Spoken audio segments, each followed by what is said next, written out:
आज के समय में जहां दुनिया में चोरी चकारी की घटनाएं बढ़ती जा रही हैं, इसीलिए पुलिस का पूरा टाइम अपराधियों को पकड़ने में ही बीत रहा है। वहां एक गांव ऐसा भी है जहां आज तक कोई भी चोरी नहीं हुई है, और तो और यहाँ दुकानों पर दुकानदार भी नहीं हैं। अब आपको लग रहा होगा कि मैं कोई मजाक कर रही हूँ, बट ऐसा बिल्कुल भी नहीं है। ये अनोखा गांव कहीं और नहीं, हमारे भारत में ही है। तो चलिए इसके बारे में पूरी डिटेल जानते हैं। हम बात कर रहे हैं नागालैंड के खोनोमा गांव की।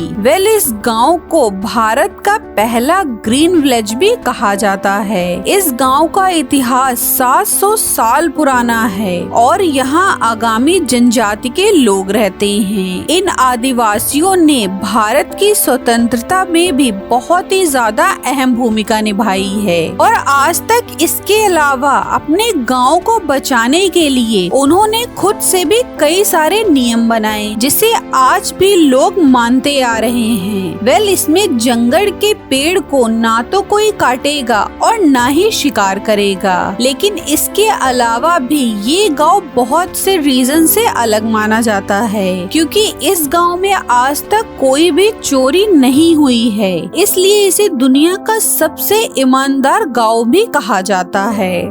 आपको इस गांव में दुकान तो बहुत सारी नजर आ रही होंगी, लेकिन दुकानदार एक भी नजर नहीं आएगा, क्योंकि यहाँ के लोगों को अपनी जरूरत की सारी चीजें इन दुकानों से मिल जाती हैं। लेकिन यहाँ दुकानदार नहीं होगा। जी हाँ, यहाँ दुकानों में सामान लेने के बाद एक बॉक्स रखा होता है, जिसमें लोग खुद से ही पैसे डाल देते हैं, और तो और आज तक यहाँ पर चोरी की कोई भी घटना सामने नहीं आई है। ऐसे में ज्यादातर लोग अपने घरों में ताला तक नहीं डालते हैं। 2000 की जनगणना के मुताबिक इस गांव में केवल 424 परिवार थे, जो बहादुरी और मार्शल आर्ट के लिए जाने जाते थे। पहले जहां इस गांव में शिकार किया जाता था, लेकिन 1998 के बाद लोगों ने इस पर रोक लगा दी। यहाँ पेड़ों की कटाई भी नहीं की जा सकती। अगर किसी को इन केस कुछ बनवाना है तो वो सिर्फ पेड़ों की टहनियाँ ही काट सकते हैं। ये गांव भारत के सभी गांवों के लिए, इनफैक्ट शहर के लिए एक